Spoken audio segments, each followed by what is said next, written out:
Buenos días, pues llegamos hoy a culmino de esta unidad, de este módulo sobre principios, reglas, ponderación, ¿sí?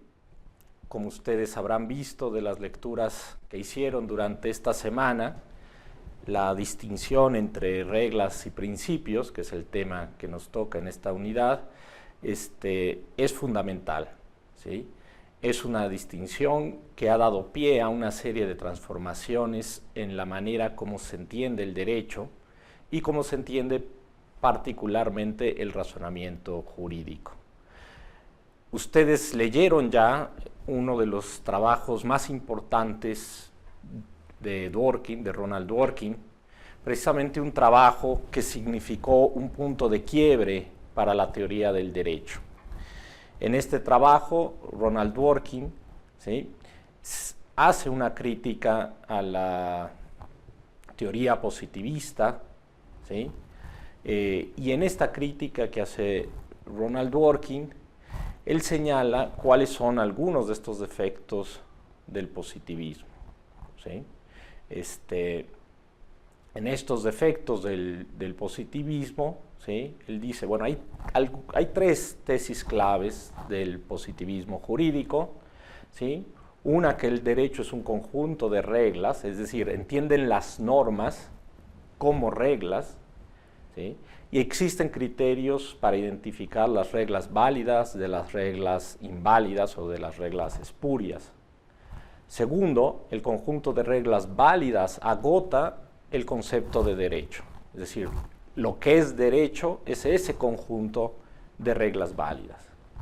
Y tercer punto, decir que alguien tiene una obligación equivale a afirmar que existe una regla jurídica válida que le exige o prohíbe algo, ¿sí?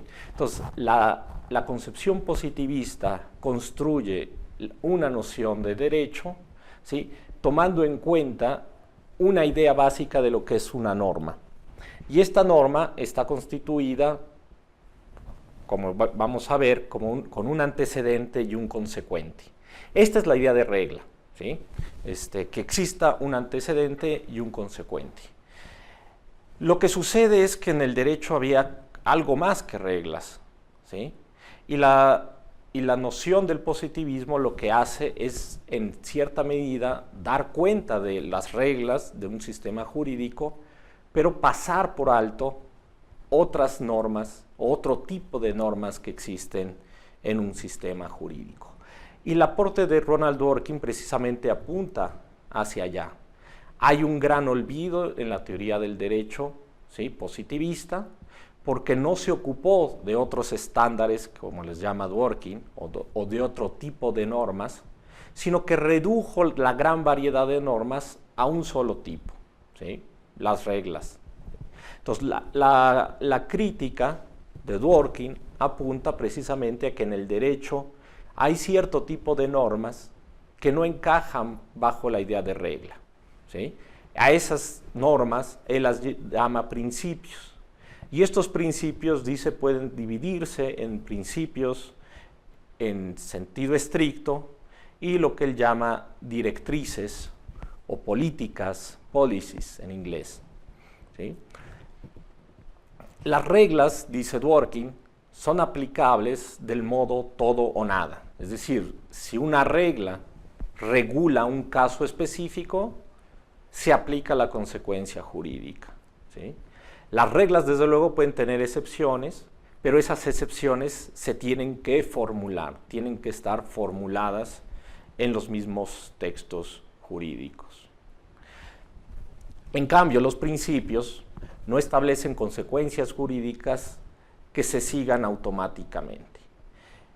Las excepciones a los principios no son numerables, dice. Los principios tienen además una dimensión de peso y de importancia que no tienen las reglas, y los principios no intentan establecer las condiciones de aplicación, ¿sí? Es decir, tal como caracteriza Dworkin a los principios, ¿sí?, aunque su caracterización ha sido mejorada por autores como Robert Alexy, como Manuel Atienza y Juan Ruiz Manero, que también ustedes leyeron, ¿sí?, hacia donde él apunta es que los principios son normas más generales, más vagas, ¿sí? Y una peculiaridad de los principios es que no establecen en qué condiciones son aplicables. Va a depender del razonamiento, ¿sí?, que se haga, de la relevancia que se pueda justificar para ver si se aplican o no se aplican. Es muy importante en la obra de Dworkin el caso que él presenta, el caso Riggs versus Palmer, ¿sí?, donde precisamente un heredero, ¿sí?, asesina a su abuelo para hacerse de la herencia, se descubre que él es el homicida, lo condenan a la cárcel, pero por otra vía alternativa, él pide que se le adjudique la herencia, ¿sí?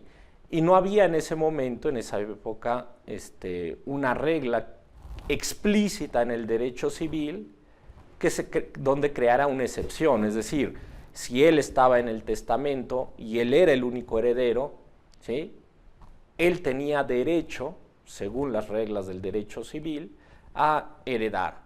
Y no existía la excepción explícita diciendo que si aquel que matara al testador perderá cualquier derecho. No existía esa regla. Y por lo tanto, en una aplicación, digamos, mecánica, formalista, los juzgados en primera instancia, incluso en apelación, le conceden la herencia al homicida. Cuando el caso llega a una revisión ya superior, en un tribunal superior, los tribunales acuden al principio de que nadie se puede beneficiar de su propio ilícito para decir que en este caso esta regla del derecho civil debe de ceder y debe desplazarse y precisamente aplicar un principio, el principio de que nadie puede beneficiarse de sus propios ilícitos, ¿sí? Entonces, este principio es relevante en este momento, en ese caso en particular es importante, ¿sí?, porque de otro modo existiría lo que algunos autores o la doctrina ha tratado de determinar lo que es el fraude a la ley, ¿sí? Es decir, a través del ejercicio de ciertos derechos se tergiversan los fines y los propósitos de la ley, ¿sí? Entonces hay que aplicar principios. Estos casos entonces que nos muestra Dworkin nos hacen ver la importancia que tienen los principios en el razonamiento y que en el razonamiento jurídico no solo operamos con reglas, sino operamos con otro tipo de estándares. El mismo Dworkin pone otro caso, ¿sí?, otro caso donde hay una persona que tiene una restricción para traspasar límites estatales de un estado a otro en los Estados Unidos, ¿sí? Sin embargo, esta persona, digamos, violando esta prohibición, pasa de un estado a otro, ¿sí?, adquiere un billete de lotería en el otro estado, ¿sí?, digo, casualmente adquiere un billete de lotería, ¿sí?, y después resulta que tiene tan buena suerte que se saca la lotería, ¿sí? Quien tenía que pagar el premio impugna la decisión, dice que no le va a dar el premio porque esta persona cometió un ilícito, ¿sí?, e invoca el principio que ya los tribunales americanos habían reconocido, el principio de que nadie puede beneficiarse de sus propios ilícitos. Y invocando el principio, se niegan a pagarle el premio. Cuando este caso llega a una corte superior, la corte superior dice, si bien esta corte ha reconocido que existe el principio de que nadie puede beneficiarse de su propio ilícito, como en el caso Riggs versus Palmer, lo cierto es que en este caso en particular, la obtención de un beneficio no es una consecuencia directa de haber cometido el ilícito, ¿sí? Es decir, nadie comete un ilícito de violar una prohibición de trasladarse de un estado a otro para sacarse la lotería, porque sacarse la lotería no es algo que se pueda, no es una conducta que se pueda realizar, de modo que el sacarse la lotería es una cuestión meramente azarosa, que en este caso no depende de que se haya violado una disposición. De modo que en este caso particular no es relevante la invocación del principio y por lo tanto se le tiene que pagar el premio a esta persona, independientemente de que haya roto una prohibición. Si se dan cuenta, con estos dos ejemplos, lo que se muestra y lo que quiere mostrar Dworkin es cómo argumentar con principios es argumentar la relevancia del principio para el caso que se está decidiendo, ¿sí? Tenemos que ofrecer buenas razones para justificar que el principio sea aplicable, ¿sí? Dice Dworkin además algo en otro texto también muy bonito que se llama Los casos difíciles, que yo se los recomiendo leer. En ese texto él pone un ejemplo donde dice, bueno, por más importantes que sean las reglas, ¿sí?, siempre habrá alguna ocasión donde los principios sean importantes.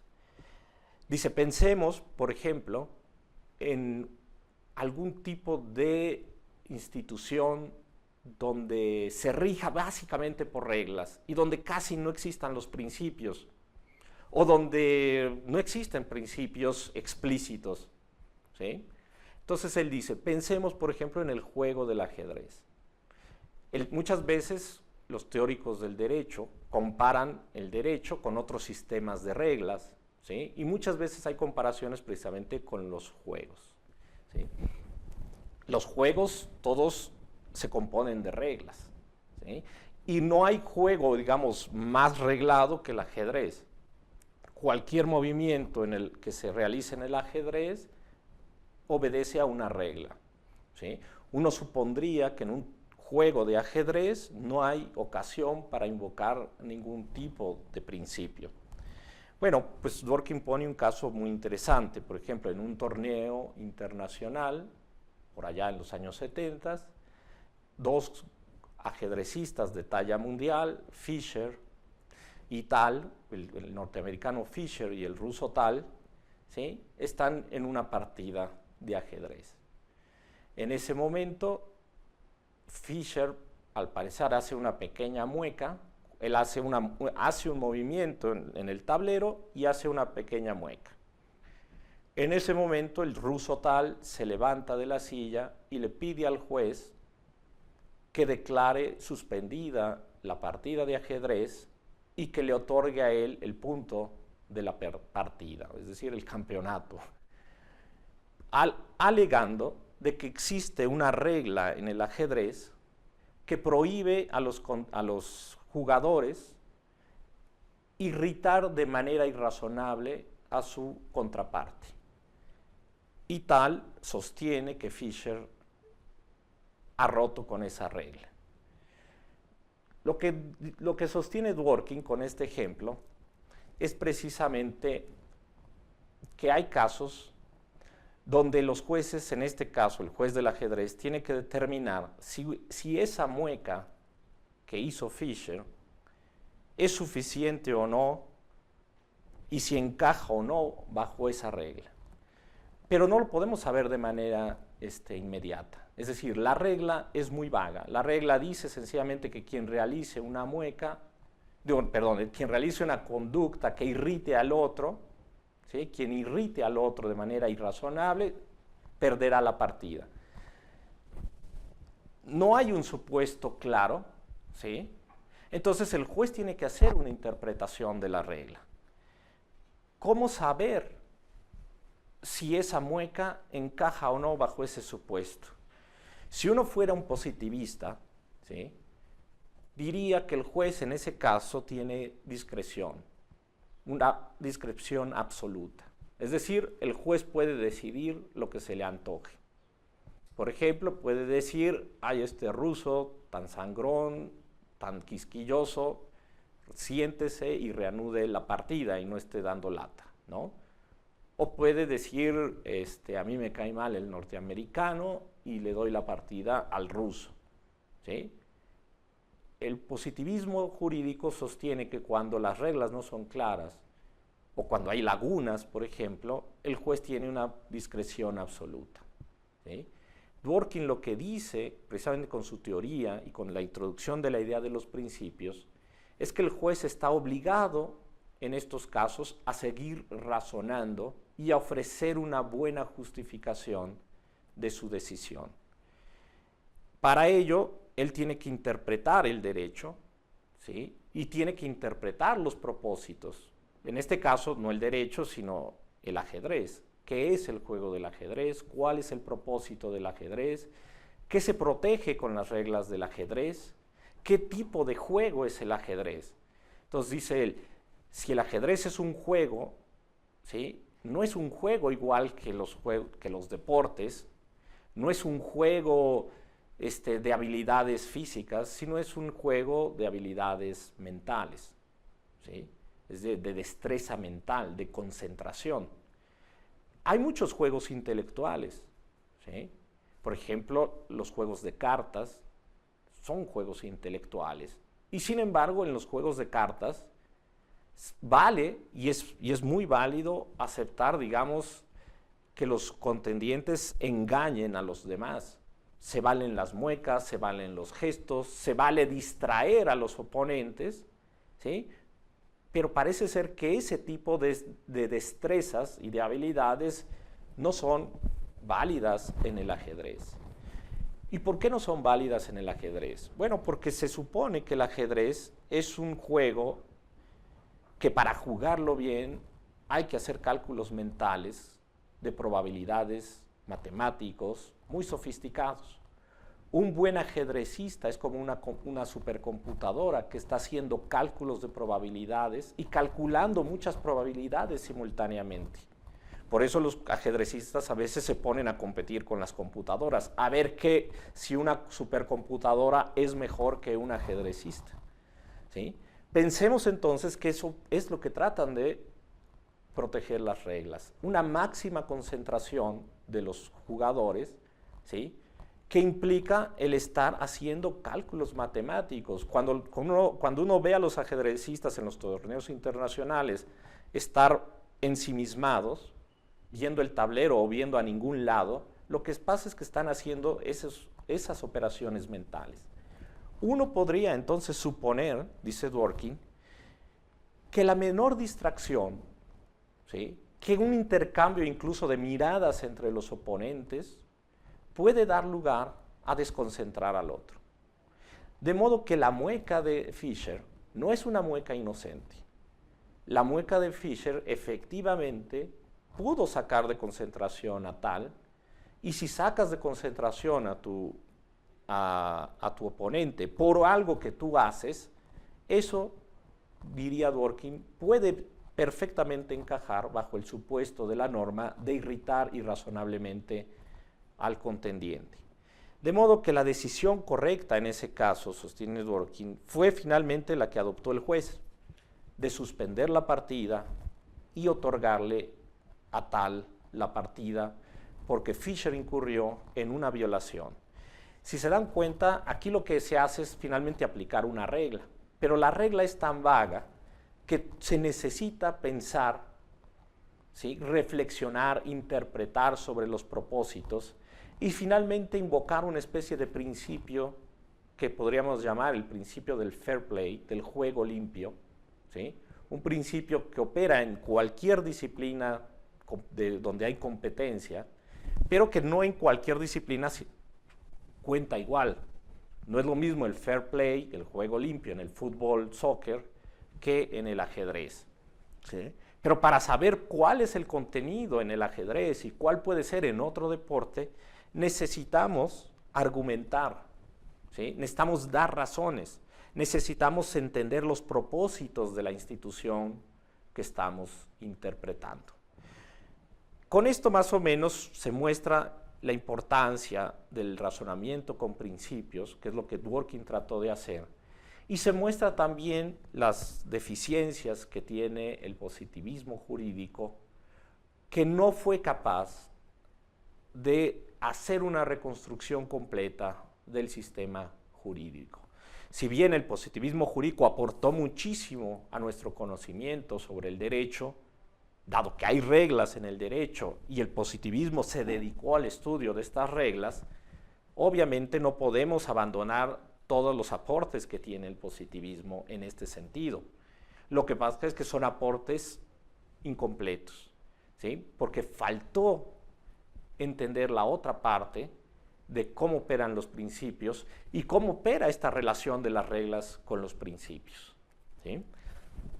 Entonces, vamos a dejar hasta aquí, digamos, esta reflexión sobre la importancia de Dworkin y sobre las lecturas de Dworkin. Yo les recomiendo mucho hacer otras lecturas, obviamente, sobre este importante autor que falleció hace un año apenas, ¿sí? Pero que nos legó una serie de obras muy interesantes, muy importantes. Luego voy a volver sobre una idea de la interpretación precisamente de este autor, ¿sí? Vayamos ahora a algunos de los temas que a ustedes, en sus preguntas, que por cierto yo les agradezco mucho todas las preguntas interesantes que me han hecho. He tratado de responderlas casi todas, quizá he dejado algunas sin respuesta, ¿sí? Y algunas dije que iba a explicarlas en esta conferencia, ¿sí? Bueno, vamos a ver algunos de los temas que parece ser les inquietan particularmente, ¿sí? Algunos me han preguntado precisamente cuál es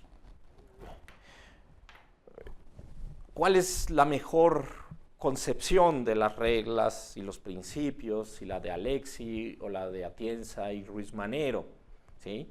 Yo les hice leer un texto de Alexi donde presenta él su posición y la defiende, y un texto de Atienza y Ruiz Manero donde presentan su posición y, digamos, critican particularmente la de Robert Alexi, ¿sí?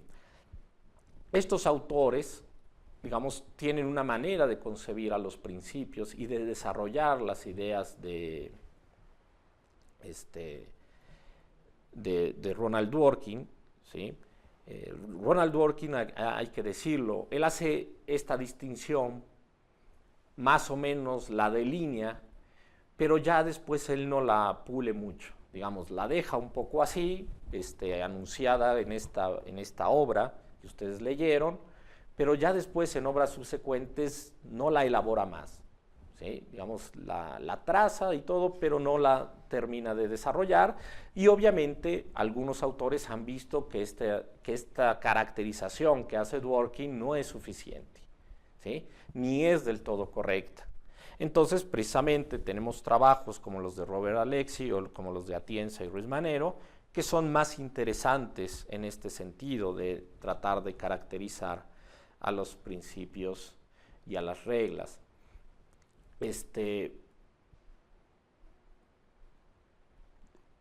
Alexi, por ejemplo, considera que las reglas son mandatos de optimización, ¿sí? Y estos mandatos de optimización, ¿sí?, significa que las reglas son estándares que se pueden cumplir de manera gradual, ¿sí? Y al poderse cumplir de manera gradual, y dice él, sujetos a las condiciones jurídicas y fácticas, ¿sí?, es posible que cuando usamos los principios en el razonamiento, ¿sí?, tengamos que hacer algún tipo de ajuste. Algo que, digamos, ha señalado Alexi, con mucho acierto, es que la operación de ponderar principios es una operación que necesitamos reconstruirla racionalmente. Dworkin nos dijo algo sobre la ponderación. Dworkin nos dijo que los principios tienen una dimensión de peso, que los principios no se aplican de una manera del todo nada como las reglas, sino que los principios se ponderan. Pero hasta ahí lo dejó, ¿sí? Alexi se ha dedicado precisamente a tratar de dilucidar qué es esto de la ponderación. En las próximas unidades, ¿sí? Ustedes van a ver con detenimiento en qué consiste el método de ponderación de Alexis. Yo no me quiero adelantar demasiado a esto, pero sí llamar la atención sobre el tipo de concepto que tiene Robert Alexis sobre los principios, ¿sí? Para él los principios entonces son un tipo de norma, ¿sí?, que tiene que maximizarse en su aplicación. Eso es lo que supone que se hace con la optimización. Se tiene que maximizar, ¿sí?, dado que su cumplimiento es gradual. En cambio, por ejemplo, en la concepción de Atienza y de Ruiz Manero, ahorita les vamos a presentar un cuadro con el esquema. Lo que ellos sostienen es que los principios, ¿sí?, y las reglas las podemos entender desde un punto de vista de su estructura. En alguna pregunta alguien me decía, bueno, los enunciados jurídicos en los que están las reglas y los principios, ¿tienen algo que ver? Tienen mucho que ver, porque desde este punto de vista estructural al que se refieren Atienza y Ruiz Manero, cuenta mucho la forma en que está redactada la norma, ¿sí?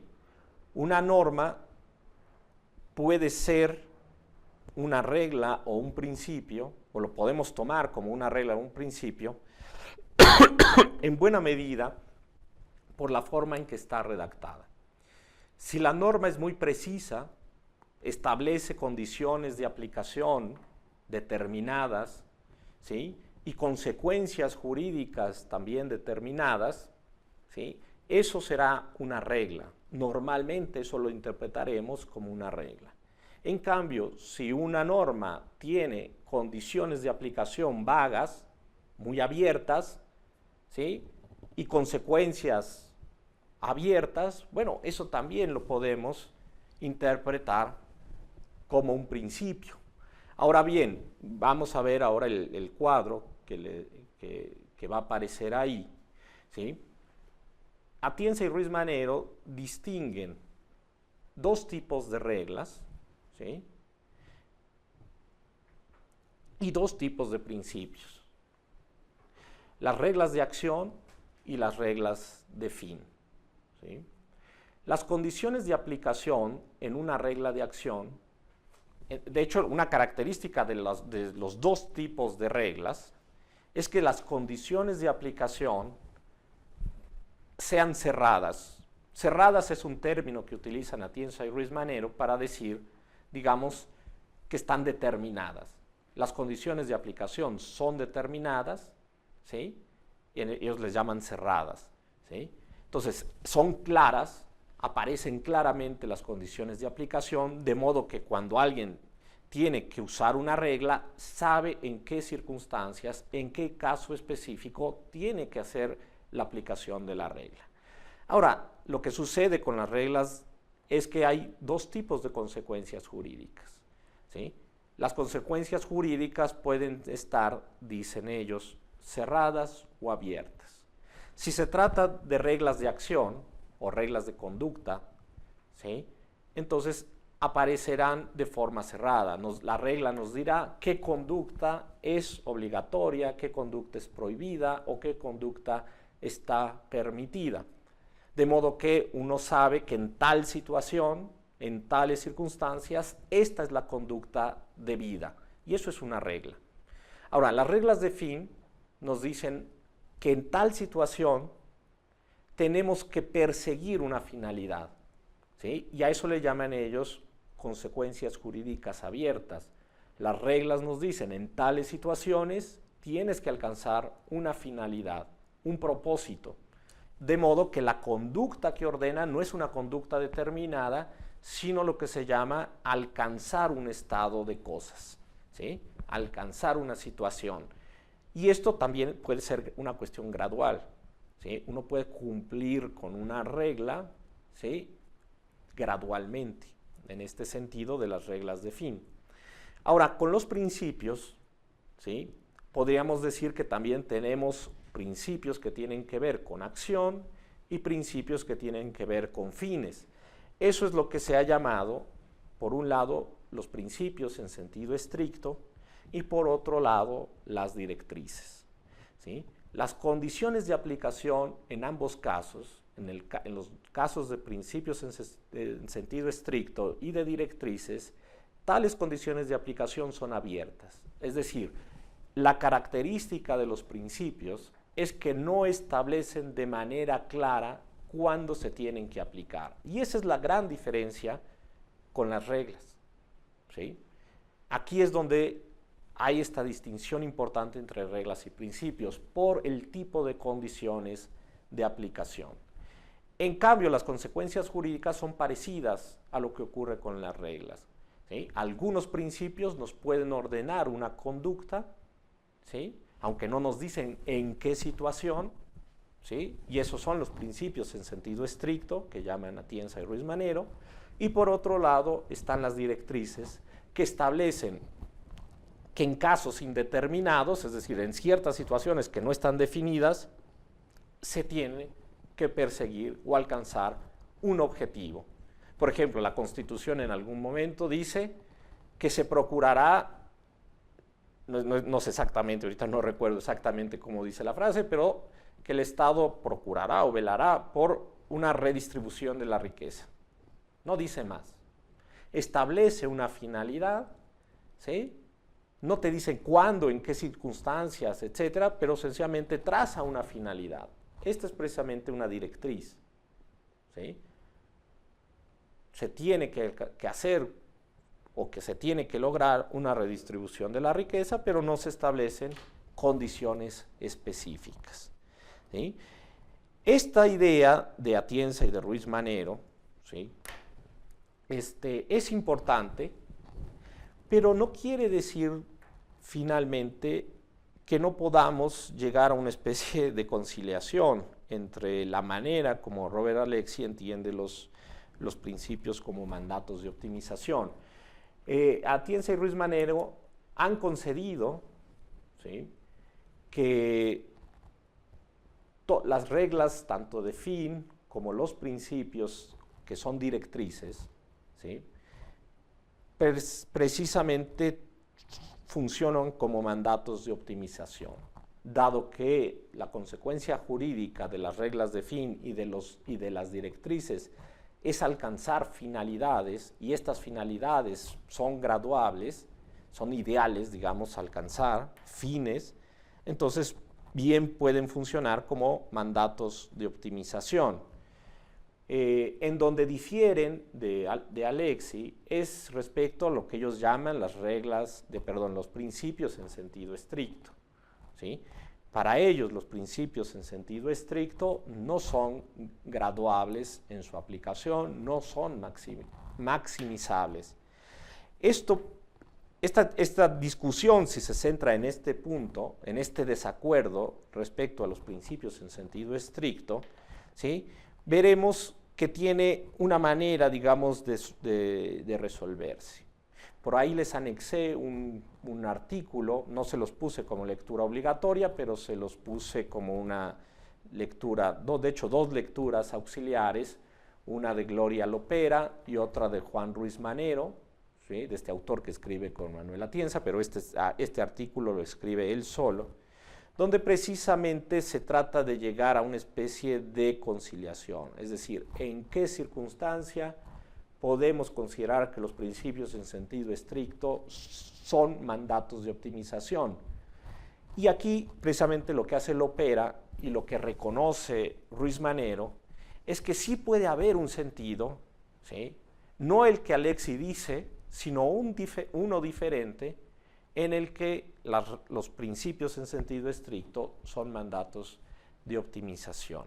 Es decir, un principio en sentido estricto es un mandato de optimización no porque su objeto, su conducta sea graduable, sino porque ese principio se tiene que aplicar en el mayor número posible de circunstancias, ¿sí? Porque los principios tienen que tratar de aplicarse en la mayor número de circunstancias donde sean relevantes. Esta es más o menos la idea. Yo les dejo que ustedes lean estos textos y digamos, vean cómo se puede llegar precisamente a una conciliación de estos puntos de vista. Ahora, yendo, digamos, al método de ponderación de Alexis, sobre el cual no me quiero meter mucho porque este tema lo van a desarrollar precisamente en la próxima unidad, ¿sí? El método de ponderación de Alexis supone lo que él llama, es decir, lo que él llama una teoría de los principios, nos dice, presupone que debemos combinarla con la idea del principio de proporcionalidad. Y este principio de proporcionalidad se descompone en tres subprincipios: el principio de adecuación o idoneidad, el principio de necesidad y el principio de proporcionalidad en sentido estricto. Aquí parece que a muchos les surgieron algunas dudas, ¿sí? Porque obviamente la idea de proporcionalidad, hay una especie de doble uso de la idea de proporcionalidad. Una muy general, o una especie de proporcionalidad en sentido amplio, a la que alude Alexis, ¿sí? Que se divide en tres subprincipios, ¿sí? Una idea muy general que se descompone en tres principios, y uno de estos principios él llama de proporcionalidad en sentido estricto. Este principio de proporcionalidad en sentido estricto es precisamente lo que se llama, o lo que solemos reconocer como la ponderación. Él diría algo así: si un derecho fundamental o un principio entra en colisión con otro opuesto, entonces la posibilidad jurídica de realización del primero dependerá del segundo, ¿sí? Y él establece ahí lo que llama una ley de la ponderación, que nos dice: cuanto mayor sea el grado de la no satisfacción o del detrimento de un principio, mayor debe ser la importancia de satisfacción del otro. Ponderación y principio de proporcionalidad en sentido estricto, esto es para aclarar algunas dudas, serían más o menos equivalentes, ¿sí? En este sentido. No me quiero explayar sobre cómo funciona el método de ponderación, precisamente porque ese va a ser un tema que ustedes van a tener que ver la próxima semana con más detenimiento. Lo que sí me gustaría aclararles, y lo hice en algunas de las preguntas que me formularon, es que el método de ponderación de Alexis es un método, digamos, muy interesante, que él nos ha logrado plasmar con mucho talento, ¿sí? Sin embargo, no es lo único, no es el único método que existe. Yo les decía, bueno, Dworkin escribió muchos libros, parte de su obra es precisamente dar cuenta de cómo funciona el razonamiento con principios. Tiene libros muy interesantes donde analiza sentencias de los tribunales norteamericanos, ¿sí? Y él no usa en ningún momento un método parecido al de Robert Alexis. Eso no significa que él no esté haciendo una ponderación con principios, ¿sí? El método de Alexis es un método entre varios, ¿sí? Para razonar con principios. Es un método que tiene la importancia de sintetizar y de presentarnos algunos criterios, ¿sí? Que son muy importantes, ¿sí? Precisamente estos criterios de idoneidad, necesidad, ¿sí? y de cómo hacer un balance entre principios. Sin embargo, no podemos perder de vista que la ponderación consiste principalmente en argumentar, ¿sí? No es un método matemático. Alexis se equivocó ahí y lo han criticado mucho por haber presentado una fórmula matemática para reflejar el resultado de la ponderación. Pero la ponderación propiamente no es una fórmula matemática, ¿sí? Una cosa es que podamos traducir el resultado de la ponderación en una fórmula matemática, pero lo que importa, ¿sí? Lo más importante es aportar razones, ¿sí?, para decir por qué un principio en determinadas circunstancias es y tiene mayor peso que el otro. Es aportar razones para decir por qué un principio, ¿sí?, o una medida, por ejemplo, no es idónea para cumplir con este principio.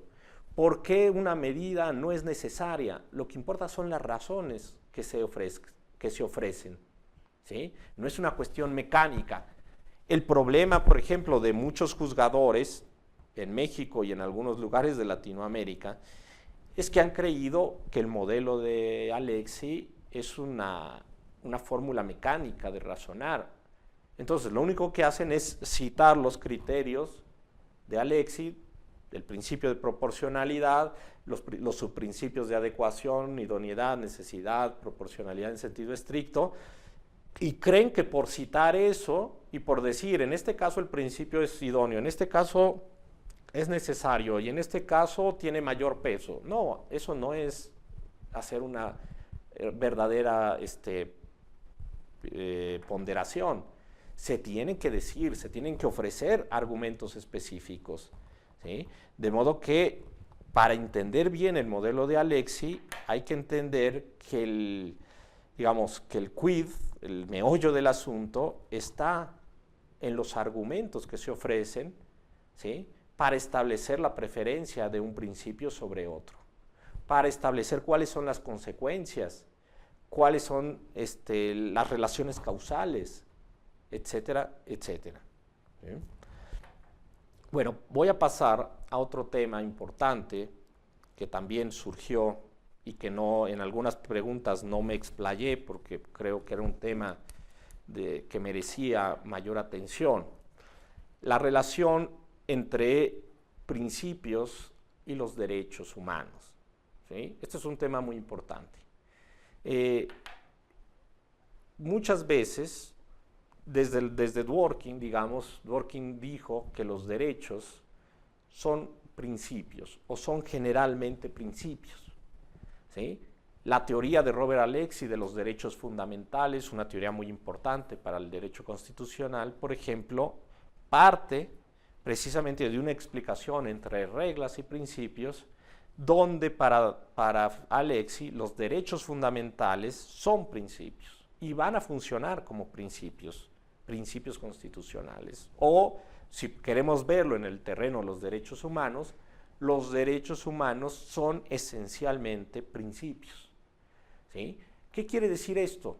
Bueno, que precisamente porque los derechos humanos o los derechos fundamentales consagran valores importantes, están normalmente enunciados de manera abstracta, muy abstracta, de modo que no se dicen y no se establecen muchas veces las condiciones específicas de su aplicación. Por ejemplo, se dice que están prohibidas las discriminaciones por motivos de sexo, de raza, de creencias religiosas, ¿sí?, de preferencias sexuales, ¿sí?, pero no se dicen en qué circunstancias tenemos que aplicar. Sencillamente se dice, están prohibidas, ¿sí? También se establece que los principios de igualdad, principios de libertad, ¿sí?, tenemos libertades, por ejemplo, de expresión, pero no se especifica en qué condiciones, en qué circunstancias tenemos esos derechos, ¿sí? De modo que buena parte de las formulaciones que se hacen de los derechos humanos o de los derechos constitucionales las podemos entender mejor como principios y no como reglas.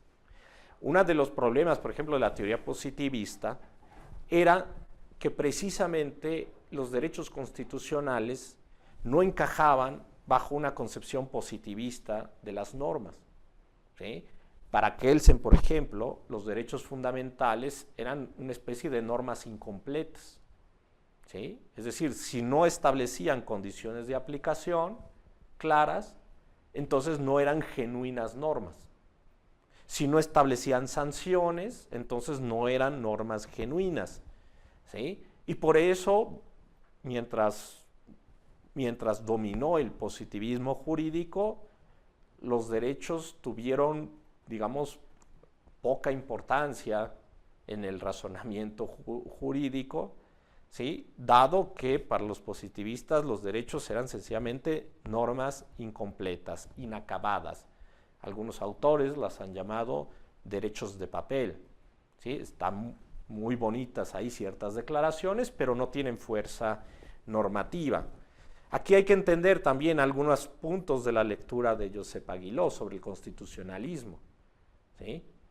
En la medida en que estamos transitando en un cambio de paradigma jurídico, de lo que podemos llamar el positivismo jurídico hacia un modelo postpositivista, muchas de las ideas y muchas de las teorías con las que se manejó el positivismo jurídico resultan inadecuadas para dar cuenta de muchas nociones, entre ellas de la noción de los derechos humanos, ¿sí?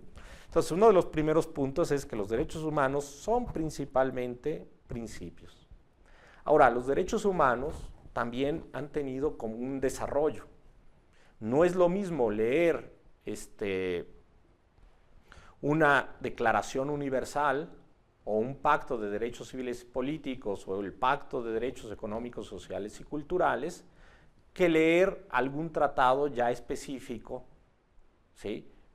Sobre los niños, sobre las mujeres, etcétera, es decir, sobre otro tipo de desarrollos de los derechos humanos.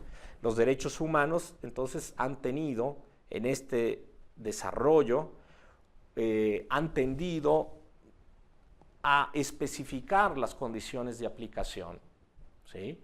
De declaraciones muy generales hemos transitado a tratados más específicos. Entonces, en estos tratados más específicos de derechos humanos podemos encontrar ya reglas específicas, ¿sí? Sobre el contenido de ciertos derechos. Hay una relación, ¿sí? Entre estos derechos más específicos y los más generales. Es decir, los más generales son, de algún modo, la justificación de los otros derechos que podemos llamar las concreciones de los derechos humanos. Ahora, las concreciones pueden ser afortunadas o desafortunadas, ¿sí? Es decir, se puede aterrizar en un texto, un derecho muy concreto, formularlo como una regla, ¿sí?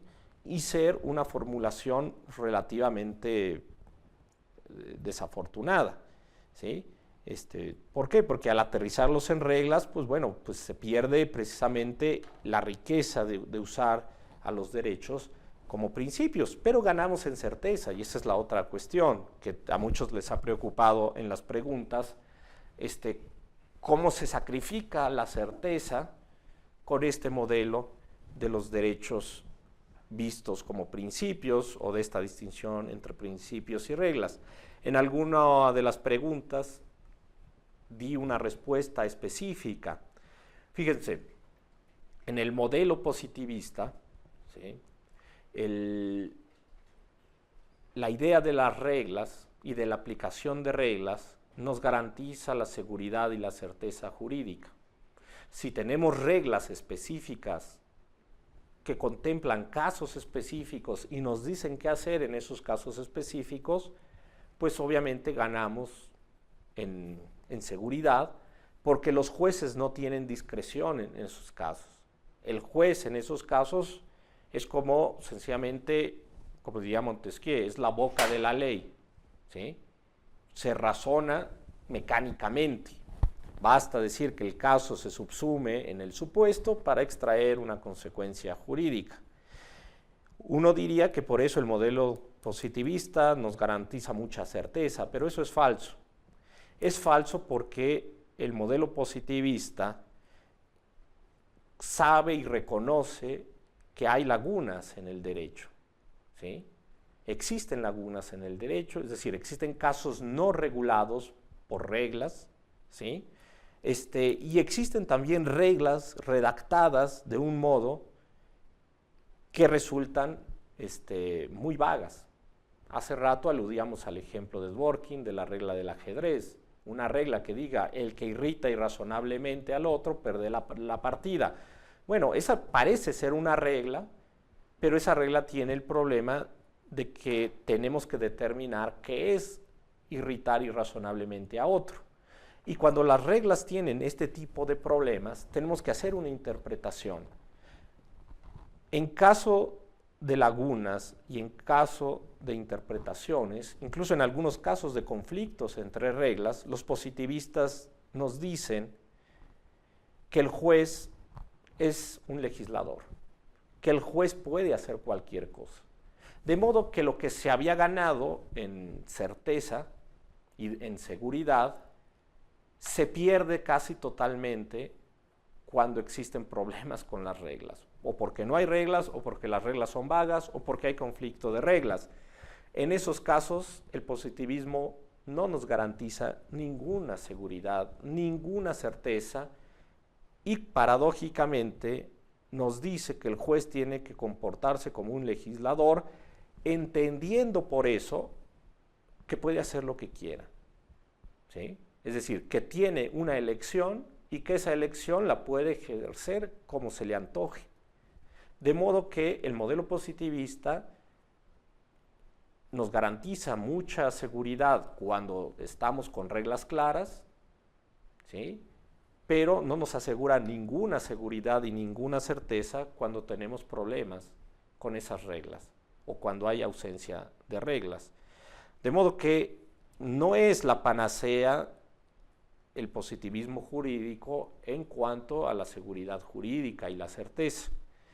En el modelo pospositivista, tipo Dworkin, tipo Alexis, tipo Atienza, Ruiz Manero, etc., al razonar y al aceptar que se razona con principios y al aceptar que no todo es razonar con reglas, claramente se pierde algo de esa seguridad jurídica que tienen las reglas. Pero por otro lado ganamos en racionalidad, porque al juzgador se le exige justificar la decisión, cualquier decisión, no solo donde usa reglas, sino aquellas decisiones en las que está usando principios. Es más, se le exige algo más, que no basta solo razonar con reglas y garantizar seguridad jurídica. Se tiene que asegurar lo que podemos llamar la razonabilidad, ¿sí? O lo que algunos llamarían la justicia o la equidad. Podemos aplicar reglas, pero si las reglas están mal hechas, vamos seguramente, con mucha seguridad y con mucha certeza, a llegar a casos de injusticias. Eso no es aceptable para una teoría pospositivista. Normalmente yo a mis alumnos les suelo poner un ejemplo de Fuller, de Leon Fuller, que es precisamente un autor que fue casi el maestro de Dworkin en estos temas, y que Fuller, digamos, se enfrentó a Hart y enfrentó también a la teoría hartiana. Él presenta un ejemplo muy ilustrativo de cuáles son los problemas que a veces los positivistas no entendieron, que incluso en el razonar con reglas claras, pueden surgir problemas graves. Pensemos en un caso, decía él. Pensemos que hay una regla muy clara, que no tiene ningún problema de lenguaje, de vaguedad, de ambigüedad, que nos dice, está prohibido dormir en una estación de trenes. A quien duerma en una estación de trenes se le impondrá una multa de 500 pesos. ¿Sí? Bueno, la regla parece ser bastante clara. Establece condiciones de aplicación, es decir, quien se duerma en una estación de trenes, ¿sí? Y una sanción, una consecuencia, ¿sí? Que es la imposición de una multa. La regla no puede estar más clara. Y sin embargo, su aplicación puede presentar muchos problemas. Dice Fuller, pensemos que hay un trabajador que ha trabajado todo el día y que tiene que regresar a su casa en tren. Va a la estación de tren, pero el tren se demora. El tren no llega a tiempo. Se demora 1 hora, se demora 2 horas, y el trabajador que ha trabajado todo el día y está cansado, se queda dormido. ¿Sí? Pensemos en otro caso. Llega una señora con un niño, el niño tiene sueño y se duerme el niño. Y pensemos un tercer caso, ¿sí? Llega un vagabundo, trae una colchoneta, la extiende en un rinconcito de la estación de tren y se acuesta, pero no se duerme. Un policía inexperto remite al trabajador, a la señora con el niño, y al vagabundo los remite con el juez, con un juez cívico, digamos, ¿sí? Para que les imponga una multa o para que decida si les tiene que imponer la multa o no. En este caso, como señala Fuller, la regla es muy clara. Si uno se atiende a lo que dice la regla, hay que sancionar al trabajador que se quedó dormido y hay que sancionar al niño o a la madre del niño porque el niño se quedó dormido, ¿sí? En cambio, hay que dejar totalmente sin ninguna sanción al vagabundo que se acostó y sacó la colchoneta, pero que no se quedó dormido. Este es precisamente el problema, muchas veces, con la aplicación de las reglas. Las reglas, aún siendo claras y aún, por ejemplo, consiguiendo certeza y seguridad jurídica, la única certeza que se consigue es la certeza de llegar a absurdos, de llegar a injusticias. Un buen juzgador tendría que utilizar un método de interpretación de esta regla. Decir, por ejemplo, que el propósito de la regla no es sancionar a los trabajadores que se quedan dormidos esperando al tren, ni sancionar a los niños que se duermen en una estación de tren. Y que al contrario, el propósito de la norma es evitar que los vagabundos utilicen las estaciones de tren como hoteles, ¿sí? Entonces, un juez inteligente se negaría a aplicar de manera formalista esta regla, ¿sí? Obviamente dejaría al trabajador sin sanción y dejaría a la madre y al niño sin sanción y sancionaría al vagabundo, ¿sí? Este tipo de casos nos muestran que precisamente la idea de los principios es algo que está por detrás de las reglas, ¿sí? Es decir, las reglas las tenemos que entender en función de los principios, ¿sí?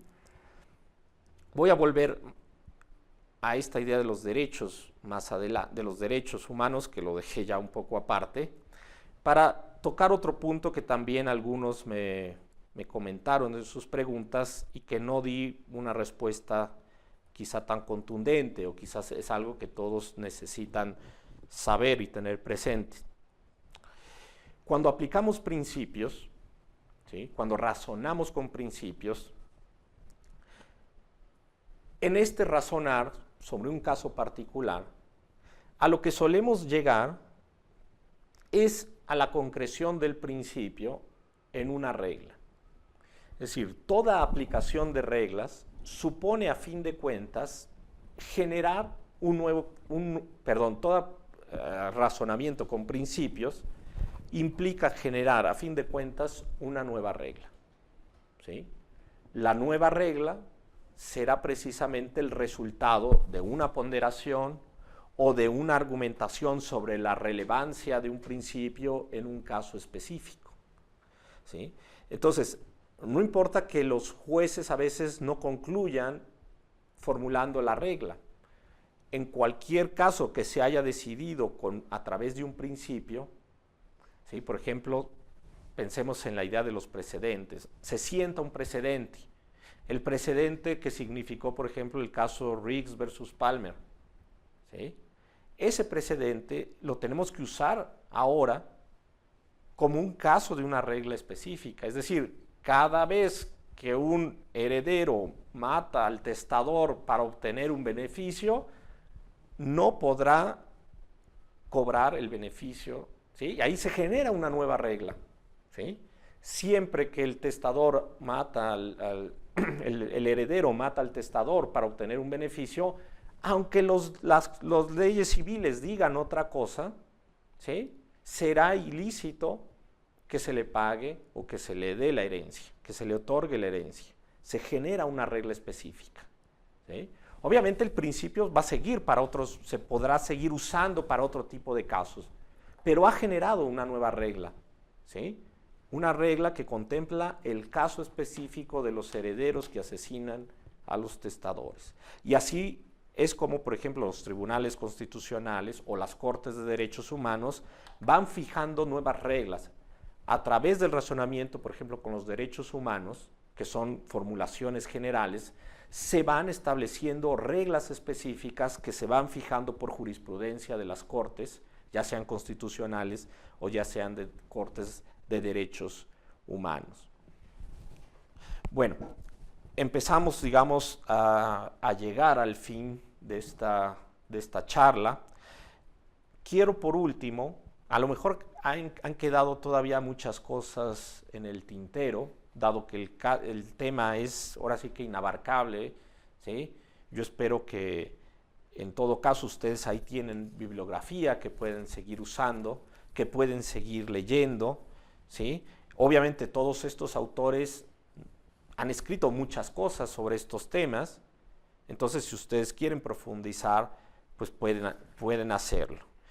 Quiero por último dedicarle los últimos minutos de esta charla, de esta larga charla, a el trabajo práctico que les dejé, ¿sí?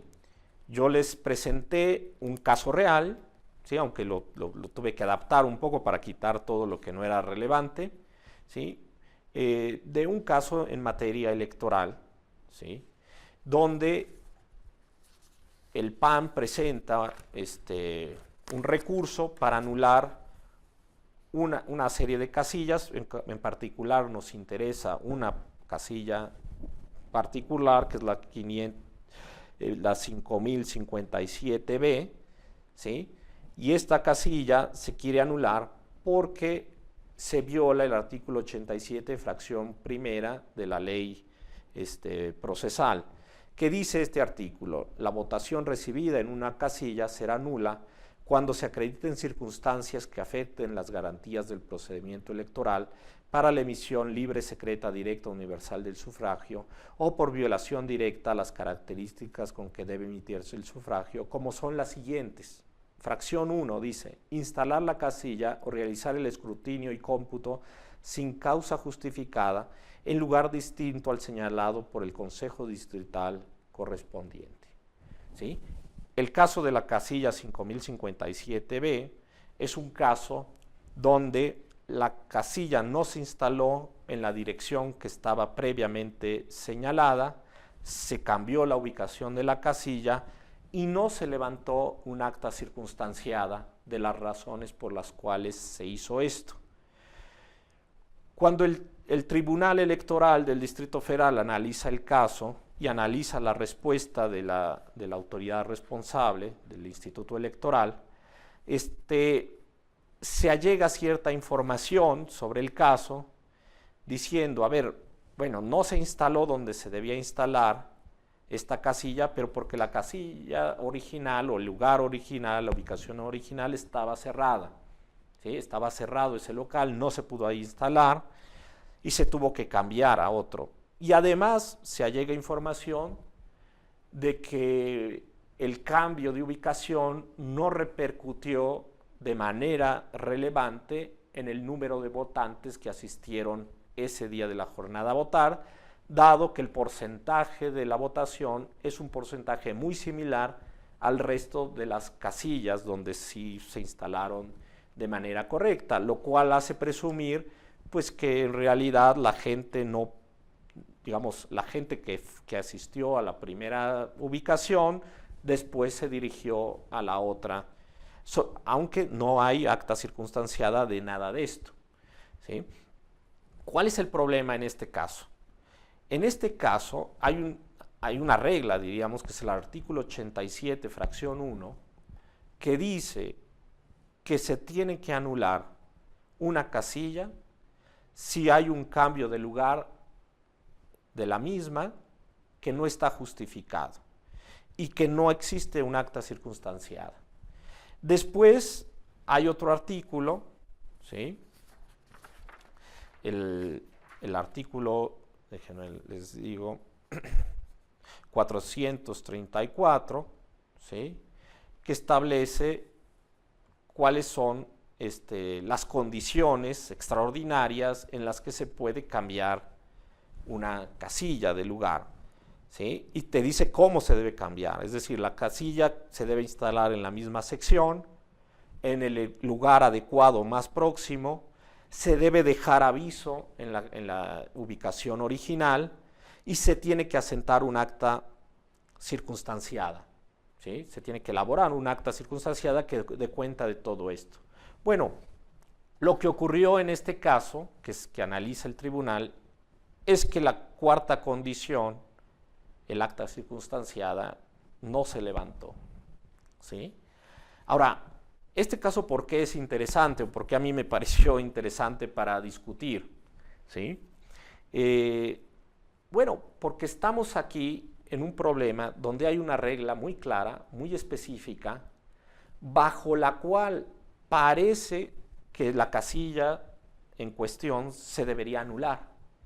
Y sin embargo, el tribunal lo que dice es que no se debe anular. Y no se debe anular porque dice que no se advierten que se hubieran vulnerado el principio de certeza rector de la función electoral, ¿sí? Que no se han afectado las garantías de procedimiento electoral, ¿sí? Para una emisión libre, secreta, directa y universal del sufragio, así como las características con que debe emitirse el mismo, ¿sí? Es decir, de un modo, el tribunal introduce un principio, ¿sí? El principio de que la votación se puede anular, salvo y cuando no se, o más bien, siempre y cuando además se advierta que se han vulnerado los principios rectores del procedimiento electoral. Ahora, la forma en que el tribunal hace esto, es un poco confusa, y de aquí que resulte lo interesante del caso. El tribunal, yo diría, en este caso en específico, sabe que hay principios rectores de la jornada electoral, del proceso electoral, sabe que los principios cuentan, que los debe considerar en su razonamiento, pero no sabe exactamente qué hacer con ellos. Y es aquí donde creo que aparece lo interesante de este caso. El tribunal no sabe argumentar con principios. Todavía no saben los magistrados argumentar con principios, ¿sí? Y voy a volver a este punto de que todavía no sabemos usar esta distinción. Una cosa es saber que los principios cuentan y otra es que nos tenemos que habituar y tenemos que aprender a razonar con los principios. Muchos de ustedes ya en algunos de los trabajos que he empezado a revisar advierten este problema, aunque no saben también expresarlo, creo yo, de manera muy precisa. Muchos advierten que el tribunal se equivoca, ¿sí? Y hay digamos, una grave equivocación al final de este caso que yo les planteo. La última frase dice: en tal virtud, ¿sí?, dice el tribunal, no se actualiza la hipótesis contenida en la causal de nulidad prevista en el artículo 87, fracción 1 de la ley procesal, y por ende no procede declarar la nulidad de la votación solicitada, siendo infundado el agravio en estudio. Muchos de ustedes se dieron cuenta que esto es totalmente falso. Y efectivamente, es totalmente falso. Es decir, la hipótesis del artículo 87, fracción 1, sí se actualiza. Claramente se actualiza, ¿sí? Lo que no sabe el tribunal hacer es decir que a pesar de que se actualice la fracción, es como el caso que les acabo de plantear de la estación de trenes. Un juez sensato diría que en el caso del trabajador que se quedó dormido, aunque se actualice la hipótesis de la norma, de la regla, no se le deben imponer la sanción. ¿Por qué? Pues porque se persigue otra finalidad con la norma, porque hay otros principios rectores que hay que tomar en cuenta. Pero de que se actualiza, se actualiza. Eso no se puede negar. Entonces, es falso que no se actualice el artículo 87, fracción primera de la ley procesal. Lo que el tribunal no sabe hacer es cómo decir que a pesar de que se actualice esta fracción y este supuesto del artículo 87, no es aplicable, ¿sí? Y no es aplicable porque al parecer, y en esto creo que en el fondo tienen razón, no se ve que se vulnere ningún principio que protege el derecho electoral. Es decir, la votación libre, universal, secreta, etcétera, etcétera, parece que no se ve vulnerado. Pero como no lo saben hacer, como no saben razonar bien con principios, tienen que hacer ahí una mezcolanza, decir algo que es totalmente falso, que es esta idea de que no se actualiza la hipótesis, cuando claramente se actualiza. Lo que debió haber dicho el tribunal es algo más sencillo. A pesar de que la fracción primera del artículo 87 sí se actualiza, ¿sí?, no se observa que se haya vulnerado ninguno de los principios que también se mencionan en el artículo 87, porque en el mismo artículo 87 se dice, ¿sí?, que todos estos, digo, cuando se acrediten circunstancias que afecten las garantías del procedimiento electoral para la emisión libre, secreta, directa y universal del sufragio, ¿sí? Esto es lo que importa al artículo 87. El artículo 87 no solo es una regla, también es un principio. Y esto es lo que no sabe reconocer el tribunal. Y al no poderlo reconocer, pues tiene que decir cosas absurdas, como decir que la fracción primera no se actualiza. No, sí se actualiza, pero dado que no se vulnera ningún principio, ¿sí?, es ocioso aplicarla, y es ocioso porque se violarían entonces el derecho al voto de las personas. Aquí hay una especie de ejercicio de ponderación que era necesario hacer y que no se hizo, que está implícito, pero no se hizo, ¿sí? Si yo anulo una casilla, estoy anulando los votos de la gente, de ciudadanos que fueron de manera libre a ejercer su voto y que esperan que su voto sea contado, ¿sí? Este tipo de casos es muy recurrente en el derecho electoral, ¿sí? Y es muy recurrente que los tribunales electorales precisamente sostengan que ciertas reglas se aplicarán solo a condición de que se advierta alguna vulneración a un principio. Porque hay tantas reglas que si se aplican de manera tan formalista, generarían una grave distorsión de la elección y generarían un problema grave en el respeto al derecho al voto que tienen las personas y el derecho que tienen las personas a que su voto sea contado, ¿sí? Bueno, yo voy a concluir ya, sencillamente diciendo lo siguiente, que también lo dije en algunas de las respuestas. Una cosa es conocer la distinción entre reglas y principios, conocer su importancia, incluso conocer los métodos de ponderación, la teoría de Alexis sobre la ponderación, etcétera, etcétera. Y otra es saber argumentar con principios, ¿sí? Este caso que yo les puse es un caso claro donde los magistrados conocen la distinción entre reglas y principios, pero todavía no tienen la habilidad suficiente para poder operar hábilmente, eficazmente con esta distinción. De modo que no es una cuestión solo teórica, el saber que existe esta distinción, el saber que existen reglas y principios, sino que es una cuestión de habilidades, de generar una nueva forma de razonar, de argumentar. Para hacer esto necesitamos saber más cosas, necesitamos adentrarnos a otra manera de dar argumentos.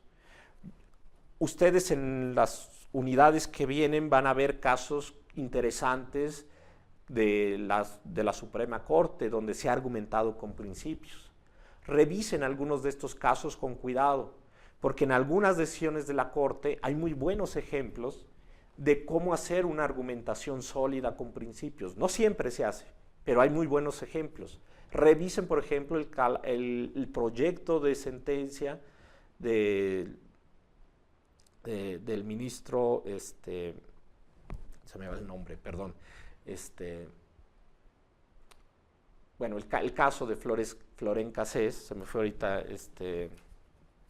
Saldívar, el ministro Saldívar, ¿sí? Revisen ese proyecto, es un proyecto muy interesante donde hay una muy buena utilización, estén o no de acuerdo, ¿sí? Hay una muy buena utilización de la argumentación con principios. Revisen el caso, por ejemplo, de Baja California, en el caso de un artículo de la Constitución de Baja California que contemplaba el derecho a la vida desde la concepción. El proyecto del ministro Franco es otro muy buen ejemplo de cómo argumentar con principios. Hay muy buenos ejemplos. Tienen que familiarizarse. No es fácil. Cambiar el chip que tenemos de juristas formalistas, positivistas, al chip de juristas constitucionalistas, pospositivistas, no es nada sencillo. Requiere de mucha formación, de mucha capacitación, de mucho adiestramiento, ¿sí? En cosas que normalmente no hemos hecho, que no estamos acostumbrados a hacer. De forma que yo los invito a que estas cosas no se queden solo en este curso, sino que precisamente a través de ir leyendo casos de tribunales en materia de derechos humanos, lean por ejemplo sentencias de la Corte Interamericana de Derechos Humanos, ¿sí? Muchas de esas sentencias son ejemplos claros de cómo se argumenta con los derechos. Hay unas grandes inquietudes de cómo se va a argumentar con los derechos humanos. Bueno, pues vean qué hacen los tribunales especializados en derechos humanos. Vean sentencias de la Corte Europea de Derechos Humanos también, para que vean cómo se argumenta en estas cuestiones. Hasta ahí dejo esta ya larga charla. ¿Sí? Les agradezco mucho a todos sus preguntas. Espero que hayan quedado la mayor parte de las dudas resueltas. Y las que no, bueno, pues escríbanme. ¿Sí? Yo seguiré atendiendo a sus preguntas. Por ahí les haré llegar mi correo electrónico para el que me quiera escribir y aclarar algunas dudas, lo pueda hacer. Muchas gracias, le agradezco mucho a la MIG la invitación a impartir este curso. Muchas gracias a todos el apoyo técnico que ha habido en este curso. Buenas tardes.